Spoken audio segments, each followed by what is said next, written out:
ಈ ಮಧ್ಯಾಹ್ನದ ಮಾಧ್ಯಮಗೋಷ್ಠಿಯನ್ನು ಕಲ್ಯಾಣ ಕರ್ನಾಟಕ ಬೀದಿ ಬದಿ ಮಾರಾಟಗಾರರ ಸಂಘದಿಂದ ಏರ್ಪಡಿಸಲಾಗಿದೆ. ಈಗಾಗಲೇ ಗೋಷ್ಠಿಯಲ್ಲಿ ಉಪಸ್ಥಿತರಿದ್ದಂಥ ಎಲ್ಲ ಗೆಳೆಯರನ್ನ ಅವರಿಗೆ ಪರಿಚಯ ಮಾಡಿದ್ದಾರೆ. ಸೊ ಈ ಒಂದು ತುರ್ತು ಪತ್ರಿಕಾಗೋಷ್ಠಿಗೆ ಉದ್ದೇಶಿಸಿದೆ. ಕಳೆದ 2 ವಾರಗಳಿಂದ ಲಿಂಗಸೂರು ಪಟ್ಟಣದಲ್ಲಿ ಒಂದು ಉದ್ರಿಕ್ತತೆ ಇದೆ, ಒಂದು ಆತಂಕ, ಉದ್ರಿಕ್ತತೆ, ಅಸ್ಥಿರತೆ ಎಲ್ಲರೂ ನೀವು ನೋಡ್ತಾ ಇದ್ದೀವಿ. ವಾತಾವರಣ ಚೆನ್ನಾಗಿಲ್ಲ ಲಿಂಗಸೂರಲ್ಲಿ. ಲಿಂಗಸೂರು ಅಂದರೆ ಜನ, ಕೇವಲ ಕಟ್ಟಡಗಳಲ್ಲ, ಸರ್ಕಾರಷ್ಟೆಲ್ಲ ಜನ ಜೀವನ, ವ್ಯಾಪಾರ, ಹೌದು ಅಲ್ಲ ಎಲ್ಲ ಸೇರಿದ್ರೆ ಒಂದು ಪಟ್ಟಣ. ಇಂಥದ್ದೊಂದು ಊರು ಕಳೆದ 2 ವಾರಗಳಿಂದ ಅಸ್ಥಿರಗೊಂಡಿದೆ. ಅನ್ಸರ್ಟನಿಟಿ ಅಂತ ಕರಿತೀವಿ ನಾವು. ಈ ಅನ್ಸರ್ಟನಿಟಿ ಕಾರಣ ಏನು ಅಂದರೆ, ಈ ಪಟ್ಟಣದ ರಸ್ತೆ ಬದಿಗಳಲ್ಲಿ ಕಾಲದಿಂದ ಸಣ್ಣ ಪುಟ್ಟ ಮಾರಾಟವನ್ನು ಮಾಡಿ ಜೀವನೋಪಾಯ ಮಾಡುವಂಥ ಜನರನ್ನ ಏಕಾಏಕಿಯಾಗಿ ಸರ್ಕಾರ ತೆಗೆದುಹಾಕಿದೆ. ಮತ್ತೆ ಆ ಏಕಾಏಕಿಯಾಗಿ ಎತ್ತಂಗಡಿ ಮಾಡಿದ ಕೂಡಲೇ ಸರ್ಕಾರದಿಂದಾಗಲಿ, ವಿರೋಧ ಪಾರ್ಟಿಗಳಿಂದಾಗಲಿ, ಸಂಬಂಧಪಟ್ಟ ಲೀಡರ್ಗಳಿಂದಾಗಲಿ ಏನು ಸ್ಪಂದನೆ ಸಿಗಬೇಕಾಗಿತ್ತು. ಯಾರಾದರೂ ಒಬ್ಬರು ಹೊಡೆದ್ರೆ ಇನ್ನೊಬ್ಬರು ಸಂತೈಸೋರು ಬೇಕು. ಸಮಾಜದಲ್ಲಿ ಕುಟುಂಬ ಇರಲಿ, ಸಂಸಾರ ಇರಲಿ, ಸಮಾಜ ಇರಲಿ. ಸೊ ಇಲ್ಲಿ ಸಂತೈಸೋದು ಅಥವಾ ಅವ್ರಿಗೆ ಸಪೋರ್ಟ್ ಮಾಡೋದು ಅದು ಯಾವುದು ಇಲ್ಲಿ ಬರದೇ ಇರೋದನ್ನು ನಾವು ನೋಡ್ತೀವಿ ಅಂತ. ಬಹಳ ಮುಖ್ಯವಾಗಿ ನಾವು ನಿರೀಕ್ಷೆ ಮಾಡೋದು ಒಂದು ಸಮುದಾಯಕ್ಕೆ. ಯಾಕಂದ್ರೆ ಬೀದಿ ಬದಿ ಮಾರಾಟಗಾರರ ಸಮುದಾಯ ಇದೆ, ಎಲ್ಲ ಜಾತಿ ಮತದವರಲ್ಲಿದ್ದಾರೆ. ಅವ್ರನ್ನ ಏಕೈಕೆಯಾಗಿ ಕಿತ್ತು ಹಾಕಿದ ಮೇಲೆ ಕೂಡಲೇ ಸ್ಪಂದನೆ ಮಾಡಬೇಕಾದ ಕೆಲಸ ರಾಜ್ಯ ಸರ್ಕಾರದ್ದು. ಯಾಕಂದ್ರೆ ರಾಜ್ಯ ಸರ್ಕಾರದ ಯಾವುದೇ ಅಧಿಸೂಚನೆ ಆರ್ಡರ್ ಇಲ್ಲ ಇದನ್ನು ತೆಗಿಬೇಕಲ್ಲ.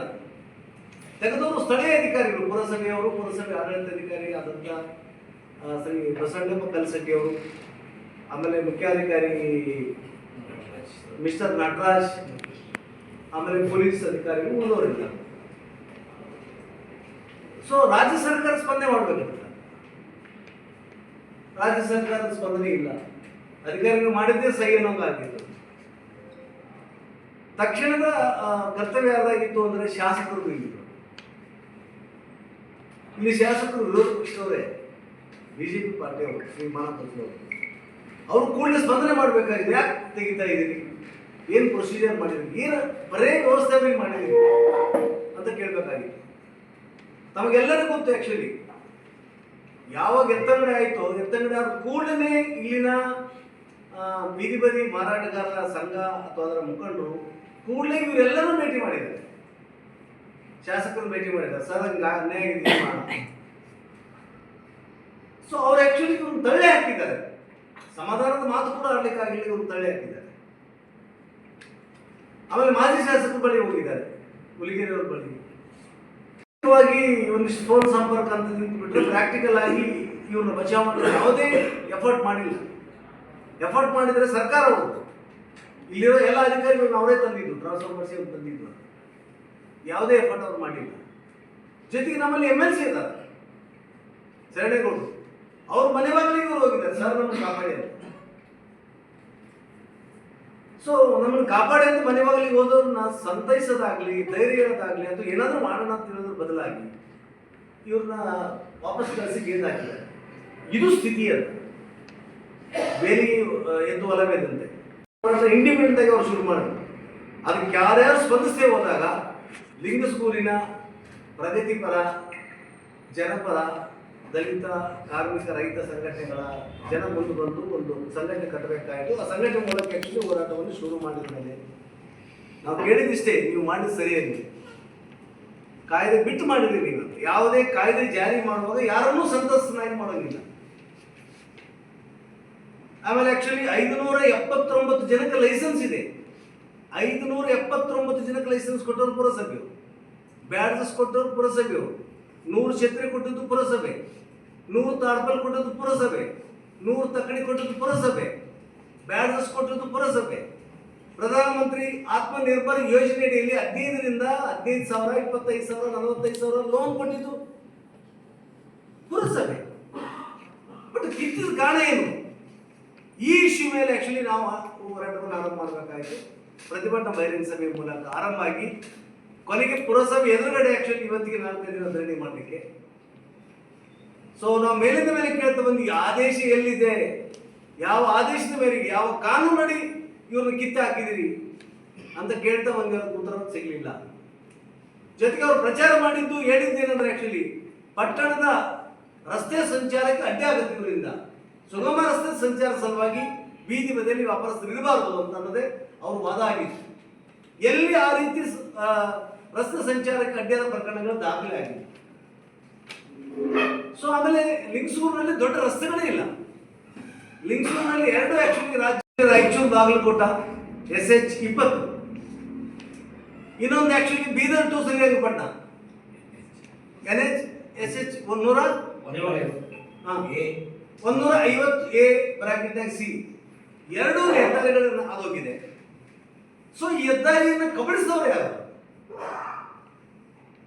ನಿನ್ನೆ ಹೋರಾಟ ಹಿಡಿಬೇಕಾಯ್ತು ನಾವು ಮೈದಾನಕ್ಕೆ. ಏನಂದ್ರೆ ಆಕ್ಚುಲಿ ರಸ್ತೆ ಕಳ್ತನ ಮಾಡಿದ್ ನಾವಲ್ಲ, ಕಬ್ಜಾ ಮಾಡಿದವ್ರು ನಾವಲ್ಲ, ಅತಿಕ್ರಮಣ ಮಾಡಿದವ್ರು ನಾವಲ್ಲ, ಸುಮ್ಮನೆ ನಮ್ಮನ್ನು ವಿಕ್ಟಿಮ್ ಮಾಡ್ತಾ ಇದೀರಿ ನೀವು, ಬನ್ನಿ ನಮ್ಮ ಜೊತೆಗೆ ಸರ್ವೆ ಮಾಡೋಣ ಅಂತ ಹೇಳ್ಬಿಟ್ಟು ಕರ್ಕೊಂಡು ಹೊಂಟಾಗ ನಿನ್ನೆ ಮುಖ್ಯಾಧಿಕಾರಿ ಸಂಬಂಧಪಟ್ಟ ಅಧಿಕಾರಿಗಳ ಸಮೇತ 100 ಜನ ರಸ್ತೆಯನ್ನ ಒಂದು 5 ಪಾಯಿಂಟ್ ನಾವು ಸರ್ವೆ ಮಾಡ್ತೀವಿ. ಅವ್ರು ಹೇಳಿದ್ದೇನೆಂದ್ರೆ ಆಕ್ಚುಲಿ ಎಷ್ಟು ಫೀಟ್ ರಸ್ತೆ ಇದು ಅಂತ ಕೇಳಿದ್ರೆ 100 ಫೀಟು ಅಂತ. ಮುನ್ಸಿಪಾಲಿಟಿ ಹೇಳಿದ್ರು 100 ಫೀಟ್. ನಾವು ಹೇಳಿದ್ರೆ ಆಕ್ಚುಲಿ ಇದು ಮುನ್ಸಿಪಲ್ ರೋಡ್ಗಳಲ್ಲ, ಮೇ ಬಿ ಒಳಗಡೆ ಏನಾದ್ರು ಸಿಟಿ ಒಳಗಡೆ ಟೌನ್ ಒಳಗಡೆ 100 ಫೀಟು 60 ಫೀಟು 30 ಫೀಟ್ ಇರ್ತಾವೆ. ಬಡಾವಣೆ ಇದ್ರೆ 30 ಫೀಟ್ ಇರ್ತದೆ. ಆ ರಸ್ತೆಗಳಲ್ಲ, ಬಡಾವಣೆಗಳಲ್ಲ, ಮುಖ್ಯ ರಸ್ತೆಗಳು ಮುನ್ಸಿಪಲ್ ರೋಡ್ಗಳಲ್ಲ, ಆಕ್ಚುಲಿ ಸ್ಟೇಟ್ ಹೈವೇ ಸಂಬಂಧಪಟ್ಟ ರಸ್ತೆಗಳು. ಇವುಗಳ ವಿಸ್ತೀರ್ಣ ಎಷ್ಟಾಗಲ್ಲ ಅಂತ ಕೇಳಿದ್ರೆ 100 ಫೀಟ್ ಅಂತ ಹೇಳಿದ್ರು. ನಾವು ಆಕ್ಚುಲಿ ಒಪ್ಪಲಿಲ್ಲ. ಆಮೇಲೆ ಅವ್ರಿಗೆ ಸ್ಪಷ್ಟವಾಗಿ ಹೇಳಿದ್ವಿ 100 ಫೀಟ್ ಅಲ್ಲ, ಇದು ಆಕ್ಚುಲಿ 240 ಫೀಟ್ ಅಂತ. ಲೋಕೋಪಯೋಗಿ ಇಲಾಖೆ ಸಚಿವಾಲಯದಿಂದ ಪತ್ರ ತರಿಸಿದ್ವಿ ನಾವು. ಆಕ್ಚುಲಿ ಈ 2 ರೋಡಿನ ಅಗಲ ಎಷ್ಟಿದೆ? ನಡುಮಧ್ಯ ರೋಡ್ನಿಂದ 40 ಮೀಟರ್ ಬಲಕ್ಕೆ, ನಡುಮಧ್ಯ ರೋಡಿಂದ 40 ಮೀಟರ್ ಎಡಕ್ಕೆ. 40 ಮೀಟರ್ ಆಕ್ಚುಲಿ ಅಳದ್ರೆ ಏನಾಯ್ತು ಅಂತ ನೀನು ನೋಡಿ. ನೀವು ಆಕ್ಚುಲಿ ನಡುಮಧ್ಯ ರಸ್ತೆಯಿಂದ ಈ ಕಡೆ ಟೇಪ್ ಹಿಡಿದ್ರು 9 ಮೀಟರ್ ಬರಕತ್ತ, 9 ಮೀಟರ್. ಎಡಗಡೆ ಟೇಪ್ ಹಿಡಿದ್ರು ಕೂಡ 9 ಇಲ್ಲ 10 ಮೀಟರ್ ಲಾಸ್ಟ್. ಇನ್ನು 30 ಮೀಟರ್ ಈ ಕಡೆ, 30 ಮೀಟರ್ ಶಾಪಿಂಗ್ ಕಾಂಪ್ಲೆಕ್ಸ್, ಶೋರೂಮ್ಗಳು, ಕ್ಲಾತ್ ಸೆಂಟರ್ಸ್ ಎಲ್ಲ ಟಾಪ್ ಕನ್ಸ್ಟ್ರಕ್ಷನ್ ಬಿಲ್ಡಿಂಗ್, ಪಿಲ್ಲರ್ ಆಗಿ ಕಟ್ಟಿದ ಬಿಲ್ಡಿಂಗ್ಗಳೇ ಕಾಲಕಾಲಕ್ಕೆ. ಅಂದ್ರೆ ಆಕ್ಚುಲಿ 2 ರಸ್ತೆಗಳಲ್ಲಿ ಕಂಡು ಬಂದು 75% ಹೆದ್ದಾರಿಯನ್ನ ಕಬಳಿಸಿದ್ದೆ ಶ್ರೀಮಂತರು, ಪ್ರಭಾವಿಗಳು, ಗುತ್ತೇದಾರರು ಮತ್ತೆ ಲಿಂಗಸೂರಿನ ಸಾಹುಕಾರರು. ಬಡವರು ಸಾಧ್ಯ ಇಲ್ಲ ಅದು ನನ್ನ ಪ್ರಕಾರ. ಬಡವರು ಬೀದಿಗಿರೋದು ಅದನ್ನು ಬಿಟ್ಕೊಡಕ್ಕೆ ಇಲ್ಲ. ಕಬಳಿಸಿದ್ದಾರೆ ಶ್ರೀಮಂತ ಅಂತ. ನಮಗೆ ಅರ್ಥ ಆಗಿದ್ದು ಯಾಕ ಮಾನವ ಫಜಲ್ ಅವರು ನಮಗೆ ಸಪೋರ್ಟ್ ಮಾಡಕ್ ಬರಲಿಲ್ಲ ಅಂದ್ರೆ, ಮಾನವ ಫಜಲ್ ಅವರು ಅವ್ರಿಗೆ ಸಪೋರ್ಟ್ ಮಾಡ್ತಾರೆ, ನಮಗಲ್ಲ. ಯಾಕೆ ಹುಲಿಗೇರಿ ಅವರಿಂದ ನಿರೀಕ್ಷಿತ ಬೆಂಬಲ ಸಿಗಲಿಲ್ಲ ಅಂದ್ರೆ, ಹುಲಿಗೇರಿ ಆಕ್ಚುಲಿ ಈ ಬೀದಿ ಬದಿ ಜನ mainly SC ST backward Muslim, ಒಂದು 5% ಆಕ್ಚುಲಿ ಅಪ್ಪರ್ ಕ್ಯಾಸ್ಟ್ ಸಿಗ್ಬೋದು. ಅದ್ರ 99% ಅಪ್ಪರ್ ಕ್ಲಾಸ್ ಜನ ಅಲ್ಲಿರೋದು.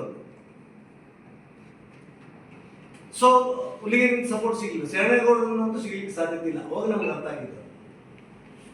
ಅದಕ್ಕೆ ಹೇಳಿದ್ವಿ ನಾವು ಬೀದಿ ಬಿಟ್ಟರು ಪರವಾಗಿಲ್ಲ, ಮೊದಲು 2 ಹೆದ್ದಾರಿಗಳನ್ನು ಕ್ಲಿಯರ್ ಮಾಡಿ ಅಂತ ಹೋರಾಟ ಪಟ್ಟಿಡಿದು ಮಾಡಿದ ಮೇಲೆ ಆಕ್ಚುಲಿ ಇವತ್ತು ಬೆಳಗ್ಗೆ ಪುರಸಭೆಯಿಂದ ನಮಗೆ ಆಕ್ಚುಲಿ ಪತ್ರ ಕೊಟ್ಟಿದ್ದಾರೆ. ಏನಂತ? ಸೊ ಸಂಘ ಹೇಳೋದು ಸರಿ ಇದೆ, ಸಂಘ ಹೇಳೋದು ಸರಿ ಇದೆ. ಅದರ ಮೊದಲನೇ ಕಂಡೀಷನ್ ಬರ್ತಿದ್ದಾರೆ, ಪಟ್ಟಣದ ಸಂಚಾರ ದಟ್ಟಣೆ ಹಾಗೂ ಸಾರ್ವಜನಿಕ ಸುಗಮ ಓಡಾಟಕ್ಕೆ ಅಡ್ಡಿಯಾಗದಂತೆ ಲೈಸೆನ್ಸ್ ಹಾಗೂ ಗುರುತಿನ ಚೀಟಿ ಹೊಂದಿರುವ ಬೀದಿ ಬದಿ ವ್ಯಾಪಾರಿಗಳ ಹಿತರಕ್ಷಣೆಗೆ ಪುರಸಭೆ ಬದ್ಧವಾಗಿದೆ. ನಾವು ಕೇಳಿದ್ದೀವಿ, ಜನರಿತ ಕಾಪಾಡಬೇಕಂತ. ಅವ್ರಿಗೋಸ್ಕರ ಪ್ರತ್ಯೇಕ ಕಾಯ್ದೆ ಅದ, ಸುಪ್ರೀಂ ಕೋರ್ಟ್ ಜಜ್ಮೆಂಟ್ಗಳಲ್ಲ. ಜೊತೆಗೆ ಭಾರತದ ಸರ್ವೋಚ್ಚ ನ್ಯಾಯಾಲಯ ಹೇಳಿದ್ದೇನೆಂದ್ರೆ ಬೀದಿಗಳು ಜನರ ಜೀವನೋಪಾಯದ ಕೇಂದ್ರಗಳು. The centre of livelihood of the people. Streets are the centre of the livelihood of the people. ತೊಂದರೆ ಆಗಲಾರ್ದಂಗೆ ಬೀದಿ ಬದಿಯಲ್ಲಿ ವ್ಯಾಪಾರ ಮಾಡಲಿಕ್ಕೆ ನಮ್ದು ಯಾವುದೇ ತಕರಾರಿಲ್ಲ. ನಾವು ಬದ್ಧವಾಗಿದ್ದೀವಿ. ಏನಂತ? ಬೀದಿ ವ್ಯಾಪಾರಸ್ಥರ ವ್ಯಾಪಾರಕ್ಕೆ ಬದ್ಧವಾಗಿದ್ದೀವಿ ಅಂತ ಹೇಳೋದ್ರ ಮೂಲಕ ಆಕ್ಚುಲಿ ನಮ್ಮ ಹೋರಾಟ ಸರಿ ಇದೆ, ನಮ್ಮ ಬೇಡಿಕೆ ಸರಿ ಇದೆ, ನಾವು ಕಾನೂನು ಪ್ರಕಾರ ಸರಿ ಇದೆ ಅನ್ನೋದು ಇವತ್ತು ಸಾಬೀತಾಗಿದ್ದರಿಂದ ಈ ಹೋರಾಟದಲ್ಲಿ ಬಹುತೇಕ ಬಡವರಿಗೆ, ಬೀದಿ ಬದಿ ಮಾರಾಟಗಾರರಿಗೆ ಜಯ ಆಗಿದೆ. ಇದನ್ನು ಘೋಷಣೆ ಮಾಡೋ ಸಲುವಾಗಿ ಈ ಪತ್ರಿಕಾಗೋಷ್ಠಿ. ಇದರ ಜೊತೆಗೆ ನಾವು ಸೌಕರ್ಯಗಳನ್ನು ಕೇಳಿದ್ದೀವಿ ಈಗಾಗಲೇ. ಸೊ ಲೈಸೆನ್ಸ್ ಅಂತ ಏನು ಮ್ಯಾಟರ್ ಅದಲ್ವಾ, 579 ಲೈಸೆನ್ಸ್ಗಳಿವೆ. 579 ಲೈಸೆನ್ಸ್ಗಳಂತ ಏನಂದ, ಇವತ್ತೇನು ಬೀದಿ ಬದಿ ಮಾರಾಟಗಾರರ ಹೋರಾಟ ಯಶಸ್ವಿಯಾಗಿ ಮತ್ತೆ ಬೀದಿಯ ಜೀವನಕ್ಕೆ, ಬೀದಿ ಬದಿ ವ್ಯಾಪಾರದ ಮೂಲಕ ಜೀವನ ಕಲ್ಪಿಸ್ಕೊಳ್ಳಿಕ್ಕೆ ಜನ ಎಲ್ಲರಿಗೂ ನಾವು ಕರೆ ಕೊಟ್ಟಿದ್ದೀವಿ. ಇವೆಲ್ಲ ಅಂಗಡಿಗಳಲ್ಲಿ ಇರ್ತದೆ ಆಗ್ತದೆ ಅಂತ ಆ ಕೆಲಸ ಶುರುವಾಗಿದೆ. ಈ ಪುರಸಭೆ ಕೆಲಸ ಏನಂದ್ರೆ ಬ್ಯಾಡ್ಜಸ್ ಇಶ್ಯೂ ಮಾಡಬೇಕಾಗಿದೆ. ಸ್ವಲ್ಪ ಜನದ ಬ್ಯಾಡ್ಜಸ್ ಇದೆ, 90%, ಇನ್ನು 75-80% ಜನರಿಗೆ ಬ್ಯಾಡ್ಜಸ್ ಇಲ್ಲ. ಅಲ್ಲಿ ಕೂತು ವ್ಯಾಪಾರ ಮಾಡುವಾಗ ಆ ಬ್ಯಾಡ್ಜ್ ಹಾಕೊಂಡೆ ವ್ಯಾಪಾರ ಮಾಡಬೇಕು ಅಂತ.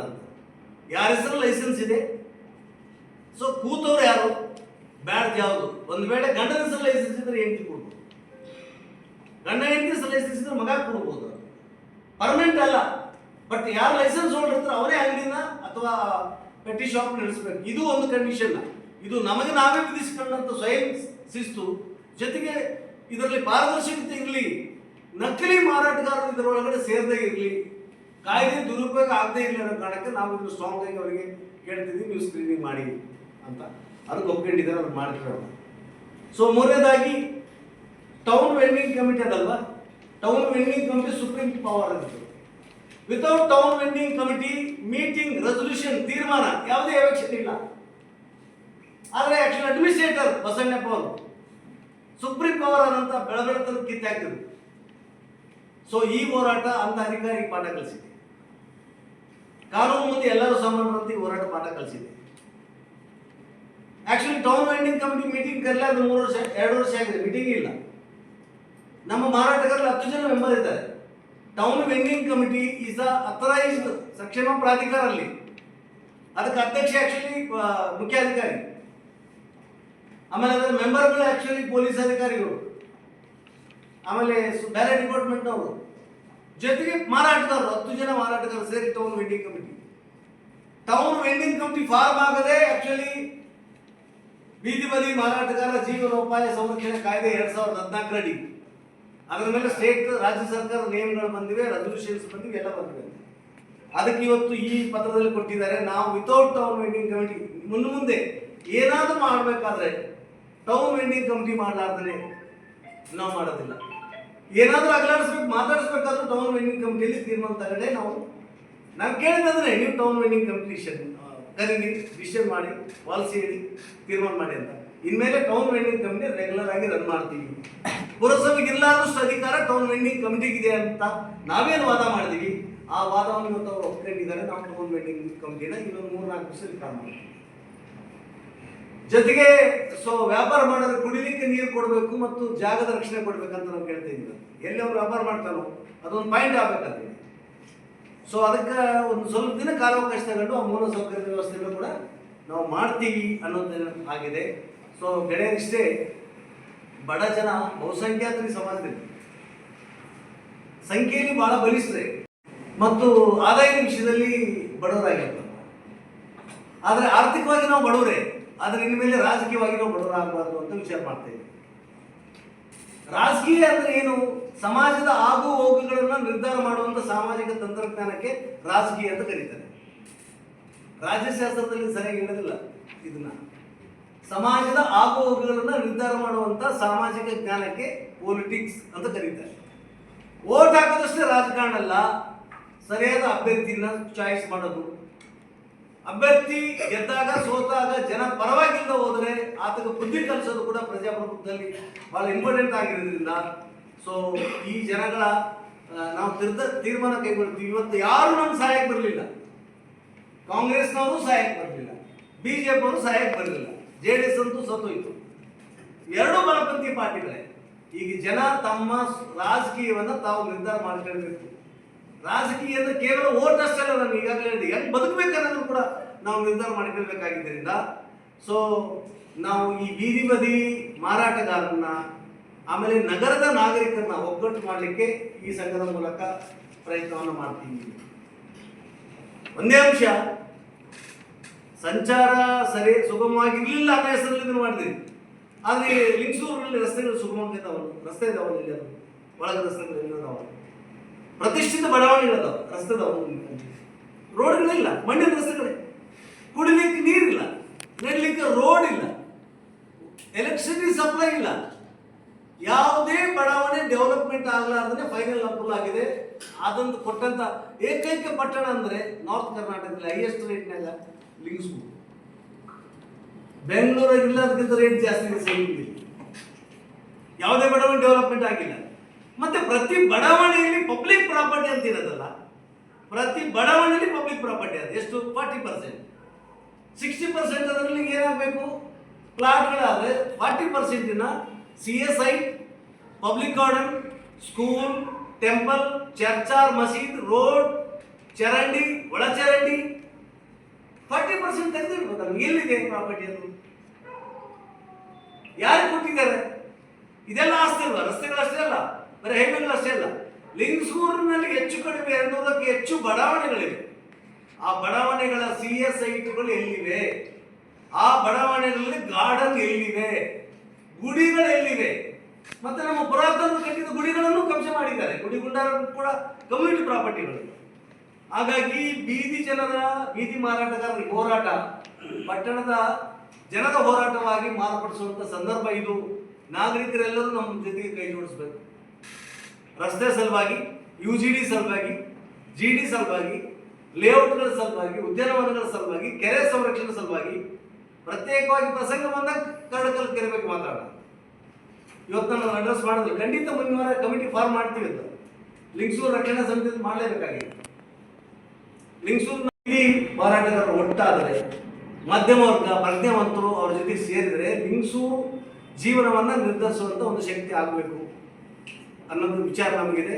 ಸೊ ನಾವು ಈ ಪತ್ರಿಕಾಗೋಷ್ಠಿ ಮೂಲಕ ಅಪೀಲ್ ಮಾಡ್ತಿದ್ದೀವಿ ಜನಗಳಿಗೆ, ಯಾರೆಲ್ಲ ಈ ಹೋರಾಟ ಗತಿಗೆ ನಮಗೆ ಸಪೋರ್ಟ್ ಮಾಡಿದ್ದಾರೆ ಎಲ್ಲರಿಗೂ ನಾವು ಧನ್ಯವಾದಗಳು ಅರ್ಪಿಸ್ತಾ ಇದ್ದೀವಿ. ಆಮೇಲೆ ಅಧಿಕಾರಿಗಳಿಗೆ ನಮಗೆ ಇವತ್ತು ಲಿಖಿತವಾಗಿ ಪತ್ರ ಕೊಟ್ಟಿದ್ದಾರೆ, ಇದನ್ನ ನಾವು ಪಾಲಿಸೇ ತೀರ್ತೀವಿ ಅಂತ ಹೇಳ್ಬಿಟ್ಟು. ಸೊ ಅದನ್ನ ಇಂಪ್ಲಿಮೆಂಟ್ ಮಾಡಲಿಕ್ಕೆ ನಾವು ಅವ್ರ ಹತ್ರ ಮತ್ತೊಂದು ಸಲ ಅಪೀಲ್ ಮಾಡ್ತೀವಿ. ಇಲ್ಲೇ ಹೋದರೆ ಏನಾಗುತ್ತೆ, ನಿನ್ನೆ ನಾವು ಸರ್ವೆ ಮಾಡಿದೀವಲ್ವಾ, ಅದರ ವಿಷಯ ಏನಾಯಿತು ಅಂತ ಕೇಳ್ಬೋದು. ಒಂದೇ ಪಾಯಿಂಟ್ ಲಾಸ್ಟ್, ನಿನ್ನೆ ರಸ್ತೆಗಳೆಲ್ಲ ಸರ್ವೆ ಮಾಡಿದ ವಿಷಯದಲ್ಲಿ ನಾವು ಸುಮ್ಮನೆ ಬಂದಿಲ್ಲ. ಆದರೆ ಅದನ್ನು ನಾವು ಕಲ್ಯಾಣ ಕರ್ನಾಟಕ ಬೀದಿ ಬೀದಿ ಸಂಘದಿಂದ ಆಪರೇಟ್ ಮಾಡಕ್ ಬರಲ್ಲ. ಯಾಕಂದ್ರೆ ಮುಂದೆ ರಿಜಿಸ್ಟರ್ಡ್ ಆಗುವಂತ ಏನಾಗಿದ್ದರಿಂದ ಇದಕ್ಕೆ ಲಿಮಿಟೇಷನ್ಸ್ ಅದು. ಸೊ ಹೆದ್ದಾರಿ ಅತಿಕ್ರಮಣ ಏನಾಗಿದೆ, 75% ಹೆದ್ದಾರಿಗಳು ನಮಗೇನು ಸಾಲು ಬಂಗ್ಲೆ ಇದಾವೆ, ಅವುಗಳನ್ನ ತೆರವುಗೊಳಿಸ್ತೇನೆ. ಲಿಂಗಸೂರು ಪಟ್ಟಣ ಸುಂದರವಾಗಿ ಕಾಣಲಿಕ್ಕೆ ಸಾಧ್ಯತೆ ಇಲ್ಲ, ಸೌಂದರ್ಯೀಕರಣ ಸಾಧ್ಯ. ಲಿಂಗಸೂರು ಚೆನ್ನಾಗಿ ಆಗಬೇಕು, ಲಿಂಗಸೂರು ಡೆವಲಪ್ ಆಗಬೇಕಂದ್ರೆ ರಸ್ತೆಗಳು ಬೇಕೇ ಬೇಕಂದ್ರೆ 75% ರಸ್ತೆಯಲ್ಲಿ ಬಿಲ್ಡಿಂಗ್ ಅದ. ಸೊ ಅದನ್ನ ತೆಗಿಬೇಕು. ಯಾರು ತೆಗಿಬೇಕು?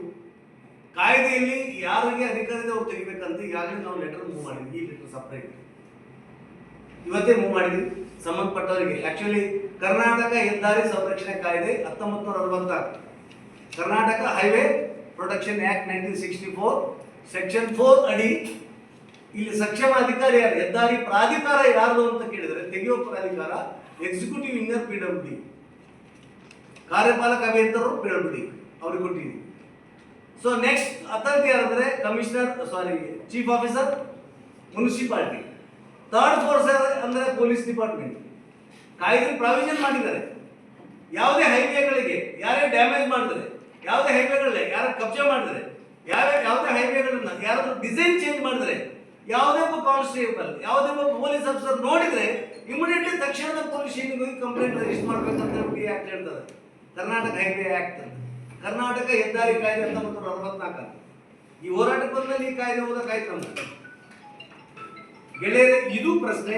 ಅದಕ್ಕೆ ನಿನ್ನೆ ಸರ್ವೆ ಅದಲ್ಲ, ಅದು ಬಹಳ ಮಹತ್ತರವಾದದ್ದು. ಆ ಸರ್ವೆ ಜಾರಿ ಆಗಲೇಬೇಕು ಅಂತ ಅದು ನಾವು ಅಷ್ಟೇ ಮಾಡಿಲ್ಲ, ಮುನ್ಸಿಪಾಲಿಟಿ ಪ್ಲಸ್ ಸಂಘದವರು ಸೇರಿ ಅದು ಮಾಡಿದ್ವಿ.